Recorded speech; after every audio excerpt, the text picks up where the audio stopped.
Unlock the full potential of your Canon EOS Rp for crystal clear Zoom calls and smooth live streams with this quick and easy setup guide. First, power on your Canon EOS Rp. Press the menu button to access the camera's main settings.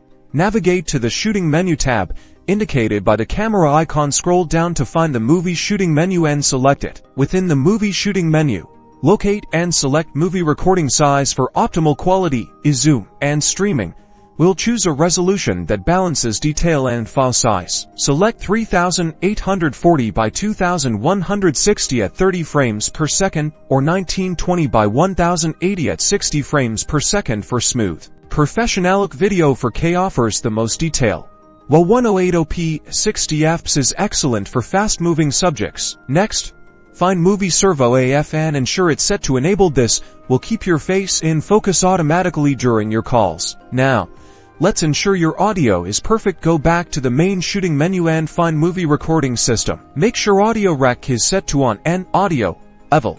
Manual Audio Level adjustment is enabled to get sound from your camera's microphone or an external mic. For connectivity, you'll need the RFDC to AC adapter or a compatible USB-C power adapter and cable that supports data transfer. Connect the USB-C cable to your camera. Download and install the Canon EOS Webcam utility software on your computer. This free software allows your EOS Rp to be recognized as a webcam. Once installed, open your Zoom or streaming software. In the video settings, select Canon EOS Webcam utility as your camera. Your EOS Rp is now ready to deliver stunning video and clear audio, making your online presence truly shine.